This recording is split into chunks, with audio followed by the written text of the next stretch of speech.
Hello good morning to all students. जैसे कि तुम सबको पता है हमारा लेसन नंबर 2 चल रहा है जिसका नेम है कंपोनेंट्स ऑफ फूड। मैंने तुम्हें पहले सारे के सारे न्यूट्रिशंस के बारे में बताया था, फिर बैलेंस डाइट के बारे में बताया था। आज मैं तुम्हें बताऊंगी डेफिशिएंसी डिजीज़ के बारे में। डेफिशिएंसी डिजीज़ क्या होती है? ऐसी डिजीज़ जो कार्बोहाइड्रेट्स, प्रोटीन, फैट्स, विटामिन इन सब की कमी के कारण होती है। ठीक है, क्या होता है कि हमारा जो फूड होता है, डेली फूड जो हम लेते हैं, उसमें क्या होता है, सारे के सारे न्यूट्रिशंस नहीं पाए जाते हैं, तो उसकी वजह से हमें डेफिशिएंसी डिजीज़ होने के चांसेस ज़्यादा होते हैं। ठीक है, deficiency disease generally occur due to the wrong habits and not taking balance diet for a longer time. क्या होता है कि जो डेफिशिएंसी डिजीज़ होती है वो हमारी गलत फूड हैबिट्स उसकी वजह से, और हम क्या होता है लंबे समय के लिए बैलेंस डाइट नहीं लेते हैं, उसकी वजह से हमें डेफिशिएंसी डिजीज़ हो सकती है। और क्या होता है कि ज़्यादातर जैसे पुअर लोगों, है ना, गरीब जो लोग होते हैं जो ये सब चीज़ें अफोर्ड नहीं कर पाते, रोज़ की रोज़ इतना सब कुछ ऐसे डाइट नहीं ले पाते जिसमें सारे के सारे न्यूट्रिशंस हो, तो उनमें ये बीमारी होने के चांसेस ज़्यादा होते हैं। ठीक है, अब देखो मैं तुम्हें एक एक न्यूट्रिशन से होने वाली बीमारी के बारे में बताऊंगी। जैसे सबसे पहले बात करते हैं हम कार्बोहाइड्रेट्स की। डेफिशिएंसी ऑफ कार्बोहाइड्रेट्स मतलब कार्बोहाइड्रेट की कमी से होने वाली बीमारी के बारे में बताती हूँ। ठीक है, अब जैसे कि हम सबको पता है कार्बोहाइड्रेट्स जिसको हम मेन सोर्सेज ऑफ एनर्जी बोलते हैं, इससे हमें सबसे ज़्यादा एनर्जी प्राप्त होती है। अगर हमारे शरीर में कार्बोहाइड्रेट्स की कमी होगी तो हमें देखो कौन कौन सी प्रॉब्लम से फेस करना पड़ेगा, बता देती हूँ। हमारी बॉडी में क्या हो जाएगी? वीकनेस हो जाएगी, स्टेमिना हमारा कम हो जाएगा, हेल्थ हमारी इल हो जाएगी, लेजीनेस बढ़ेगा, और इसके अलावा हमारा वेट भी कम होता जाएगा। ठीक है, और ऐसे लोग जो फिजिकल वर्क करते हैं, है ना, मतलब जो मजदूरी का काम करते हैं, उनके लिए कार्बोहाइड्रेट्स का रोज़ मतलब यूज़ करना बहुत ज़्यादा ज़रूरी होता है। उनके फूड में कार्बोहाइड्रेट्स होना बहुत ज़्यादा ज़रूरी है। अगर उनके फूड में कार्बोहाइड्रेट्स नहीं होगा तो उनको ये सारी बीमारियों का सामना करना पड़ सकता है।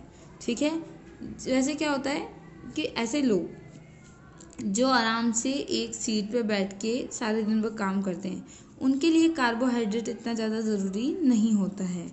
मतलब हाँ, उनको एनर्जी चाहिए, लेकिन बैठे बैठे काम करना आसान होता है, और फिजिकल वर्क से जो वर्क करते हैं उनके लिए बहुत प्रॉब्लम आती है, इसलिए उनके लिए कार्बोहाइड्रेट ज़्यादा ज़रूरी है। अब मैं बताती हूँ डेफिशिएंसी ऑफ फैट्स मतलब फैट्स से होने वाली बीमारियों के बारे में, फैट्स की कमी से होने वाली। ठीक है, अब फैट्स क्या होता है, जैसे कि मैंने पहले भी बता रखा है, फैट्स किस किस में होता है? बटर में, घी में, इन सब में पाया जाता है, और ये हमें लेस क्वांटिटी में ही यूज़ करना चाहिए, है ना, लेकिन करना ज़रूर चाहिए। क्यों?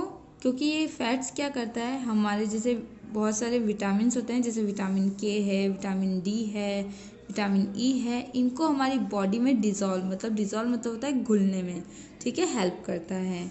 अगर हमारे पास जैसे फैट्स नहीं होगा हमारी बॉडी में, तो हम इन सब को डिज़ोल्व नहीं कर पाएंगे।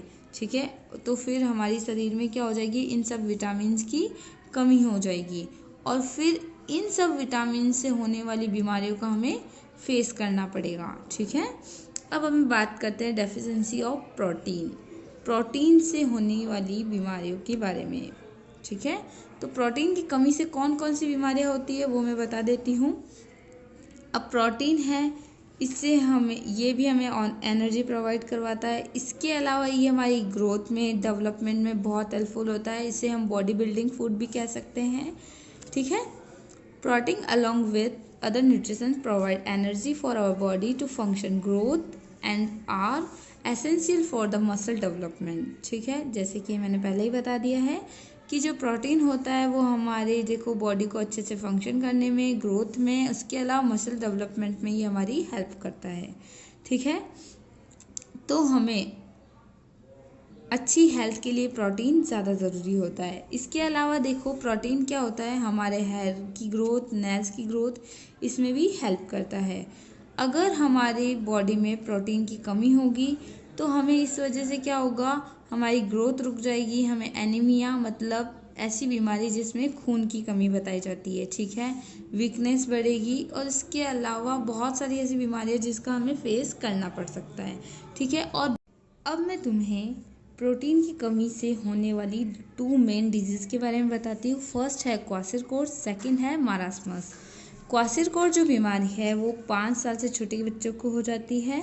ये देखो प्रोटीन की कमी से होने वाली बीमारी है। अब मैं इसके कुछ सिम्टम्स बता देती हूँ। देखो इसके क्या क्या सिम्टम्स है। सबसे पहले क्या है, इसमें स्किन क्या हो जाती है, डार्क हो जाती है, ठीक है। और इसके अलावा हमें भूख भी कम लगती है, हमारे लेग्स में भी स्वेलिंग आ जाती है, मेंटल डिस्टर्ब रहता है, बच्चा मेंटली वीक हो जाता है, ठीक है। इसके अलावा क्या हो सकता है, इस बीमारी के होने के बाद उसे और भी बहुत सारी बीमारी होने के चांसेस बहुत ज़्यादा हो जाते हैं।